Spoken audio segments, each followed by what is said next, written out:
Bom dia, rapaziada. Como vocês podem perceber, eu não sou muito bom de acertar para onde eu olho aqui na câmera. Eu tô aprendendo esse negócio de videoaula ainda. Sou meio caipira, mas as coisas vão dar certo, tá? Espero que todos estejam bem.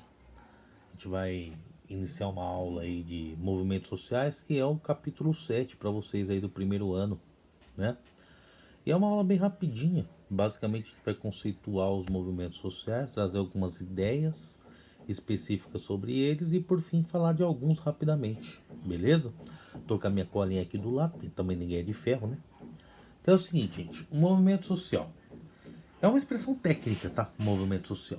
Basicamente, a gente está designando aí pessoas de determinados setores da população, né, de determinadas organizações sociais que passam a apresentar alguma reivindicação ou defender algum ideal específico na sociedade. Essas pessoas se aglutinam, se juntam e realizam algum tipo de manifesto, né? Normalmente tomam as ruas, né? E elas podem se manifestar tanto para alteração da ordem vigente quanto para preservação do status quo da ordem vigente. É por isso que a gente vê os movimentos como reivindicatórios ou contestatórios. Quando ele é reivindicatório, é porque ele está buscando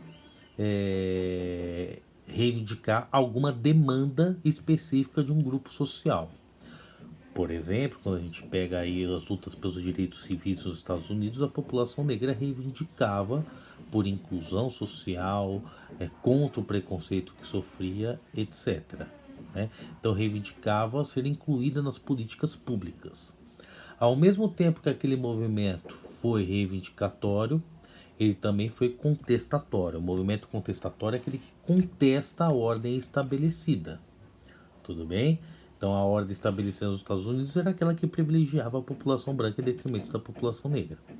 Veja que os movimentos eles podem ser reivindicatórios, podem ser contestatórios ou podem ser os dois. Tudo bem? Esse exemplo que eu dei para vocês aí, os dois. Tudo bem?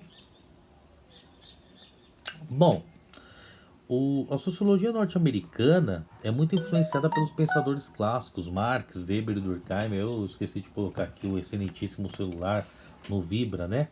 Como eu tô me adaptando a essa coisa de ser um professor online, né? Puta, chique pra caramba, né? Professor online. Uma pena que por essa situação que a gente tá vivendo, né? Espero que vocês estejam se cuidando. Pelo amor de Deus. Pera aí que o amigo meu acabou de mandar mensagem. Para de me atrapalhar, meu filho. Pronto, botei no Vibra. Eu não vou editar não, porque para ficar o mais natural possível, que eu sou meio atrapalhado mesmo, não tem para onde correr, tá? Então a teoria da mobilização de recursos é uma teoria que surge da sociologia norte-americana, que é muito influenciada por Weber, Durkheim e Marx. Basicamente, o que os sociólogos norte-americanos estavam fazendo ali era perceber que os movimentos sociais estavam surgindo por uma incompatibilidade, especialmente a partir da Segunda Guerra, entre o que a sociedade pregava como valores, normas, moral, etc. e tal, e o que eles tinham como recursos para alcançar aquilo que almejavam. Então, uma coisa é o que a sociedade prega como correto, outra coisa é o recurso que eu tenho disponível para mim para chegar naquilo que a sociedade prega como correta. Quer ver um exemplo básico? A sociedade norte-americana, especialmente no pós-segunda guerra, pregava que você tinha que mostrar sucesso a partir das mercadorias que você consumia. Era o que as propagandas diziam, etc. e tal. Então, o valor pregado era o de sucesso, e o sucesso se expressava no consumo. O problema é que existiam várias pessoas que não tinham condição de chegar nisso. Né? O que elas almejavam, que era o sucesso, algo apregoado pela sociedade como correto, não seria alcançado por grande parte da sociedade que não teria os discursos, os recursos, aliás, disponíveis para chegar até isso. Então, a partir da constatação desse fato, eles percebem que os movimentos sociais se concretizam e se organizam em busca de reivindicações coletivas de melhoria de condição para alcançar aquilo que a sociedade pregava como correto. Beleza?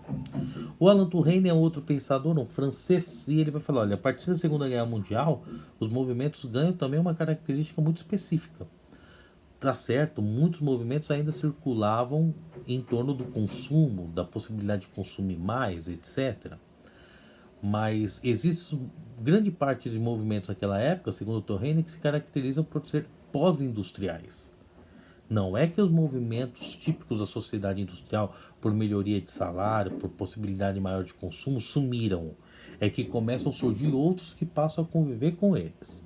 Então, Alan Turenne vai dizer que muitos movimentos sociais vão se articular em torno de pautas morais. Por exemplo, a inserção de determinados grupos excluídos para poder gozar de direitos políticos, gozar de direitos civis, que foram, por exemplo, os direitos reivindicados pela população negra nos Estados Unidos. Já usei o exemplo: participação política, maior liberdade de ir e vir, não ter que ceder o assento no ônibus para um branco, certo? Esses movimentos em torno de pautas morais, para ampliar direitos civis, políticos, sociais e humanos, eles muitas vezes usam dos meios de comunicação disponíveis no contexto em que ocorrem.